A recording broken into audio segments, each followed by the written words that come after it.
Well, hey everyone, it's the Train Freak, and tonight I am going to share with y'all how I did my Locomotive with the camera on the inside.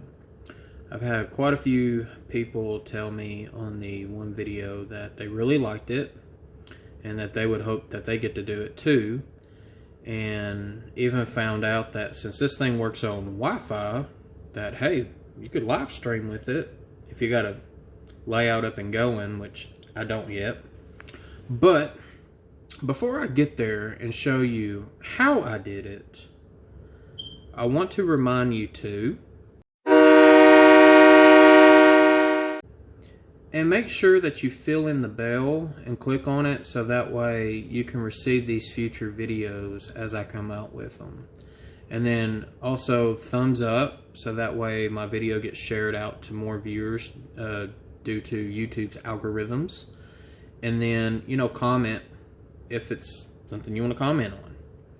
Alrighty, so let's get to it. This is going to be my Southern Pacific F7A Athearn Blue Box locomotive that I have installed a spy camera. Alright, so first things first, you got to get a spy camera and you got to have a locomotive to put it in. But before I, you know, as far as like the locomotives, anybody can go get a blue box off of eBay or Etsy or somewhere. As far as the spy camera, this is the one that I purchased last year. So I actually did this in 2019. This is called a Rosatu Mini Hidden Camera Wi-Fi. I mean, it's very small, so I'm going to go ahead and kind of show you some of the images of it. I mean, it's really, really small. And then here's what all of the pieces look like that comes with it. That's the actual camera. Of course, you've got the wireless antenna. This is the actual control device, which you can put a micro SD card in. And here's the battery that come with it. Now, this is not the battery that I used, but this is the one that come with it. I will put this, I mean, you can see it says currently unavailable, but this will give you kind of an idea of something to look at. It's got indicators, the USB port that is for recharging.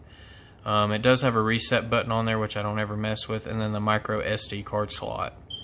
And then there's the microphone. So I've got to find a way to make that to where, in that last video, it kind of sounded like, as Sparky said, we're in a submarine, you know, with bubbles. So I got to find a way to get that opened up. In worst case, I might have to drill a small little hole on the side of the locomotive to get the better sounds. Okay, so let me pull out the F7 and I will show you exactly what I've done. Alright, so here's the locomotive, and as you can see, besides it being an old blue box, there's really not much to it. Now, I left the front coupler box off because you always have to take this coupler on and off in order to access the inside, which is where everything's hidden. If you look underneath, I mean, you can't tell that there's anything in there. And I only use this car for pushing, and it is a dummy.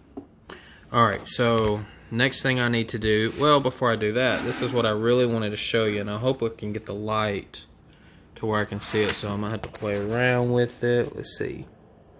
If the camera will try to focus, maybe not. There it is. You can barely see the eye right here, but that is where the camera is located. Okay, so I'm gonna go ahead and open this thing up and show you the inside. Alright, so I have the frame taken off of the chassis, or the shell taken off of the chassis, and as you can see, I kind of had to mod this sucker a little bit, and let me tell you, I got real close right there, just to be able to get everything to fit. But here's the pieces on the inside. Now, the camera is right down in there, and like I said, I've got it aimed to go out that front window. Here's the Wi-Fi antenna, and then here's the controller. and this is the battery. Now none of this is glued in place. And I did that on purpose so that way, you know, I can easily, you know, access this. But I have to be careful not to pull too much because I don't want to pull the antenna and the camera out. But basically, here's my on-off button. If it's on, I do get lights. Which I just turned it off, by the way. And then on the other side, there's the power to recharge the battery and the micro SD card if I choose to do it. Now, instead of using a micro SD card, there is an app that I use on my phone that I can actually live stream and I can record on my phone, which is really, really, really cool. So the tricky thing is to make sure you get that camera, which you can see right there, glued in place, because if you don't let the glue dry, it will fall down over time. And I basically used a little bit of Gorilla Glue clear, which I think did a fine job. It kind of feels like silicone once it's all dried. And then also when I changed out the batteries, I made it to where I still had this plug here. So if I wanted to, I could go get another battery and housing, which I ordered off of DigiKey. And there's the model of the battery if this is something you're wanting to entertain. An ICR 18650 2600 milliamps 3.7 volts. You know, if you plan on doing it a lot and you're worried that your battery might drain out, you can get multiple batteries, or instead of getting another housing, you can just get multiple batteries. So you just have to make sure that, you know, the plus and the minus side's on the right side so you don't short the device out. But that's basically it. I'm going to go ahead and put it back together and see if I can't try to do a screenshot of a few images of, you know, what it looks like with the camera inside. Alright, I'll be right back. Alright y'all, so I switched over to my GoPro so that way I can show you exactly how I do this. But here I've got the apps on my cell phone, and I've got a folder just for my train stuff. And there's an app that comes with it called HD Mini Cam. So I'm going to click on that. And this is what it looks like. And I know it's kind of there's a glare and a blur, but I'm going to try to do this the best I can. And here you can see that it's logging in. What I have to do first is change my Wi-Fi. And there's this one really, really, really long one. And that's going to be the actual camera itself. Now, I haven't programmed this to join my Wi-Fi here, but I have done it in the past. So I know it is possible. Okay, so I'm going to get out of the Wi-Fi connections, out of settings, and I'm sorry this is kind of blobbity.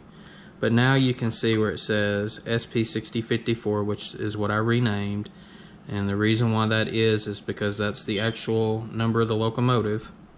So I can click on it, and it's wanting me to change the default password, which I haven't set up yet. Oh, now we got a whole bunch of reverb, so I'm going to turn the microphone off. Okay. Alright, but there we go. So now we're looking at it, and it's looking at us. And I'm getting a lot of echo. I don't know why. Okay, there we go. Alright, so I've got it turned off now. But on the app here, you can see where you can turn the speaker, the microphone off. I can take still images with it, record video. I can even change, you know, the brightness settings as well, and it will do 1080p. But I've noticed that running on the layout when it's moving so much, it gets real choppy. So I try to keep mine on 720.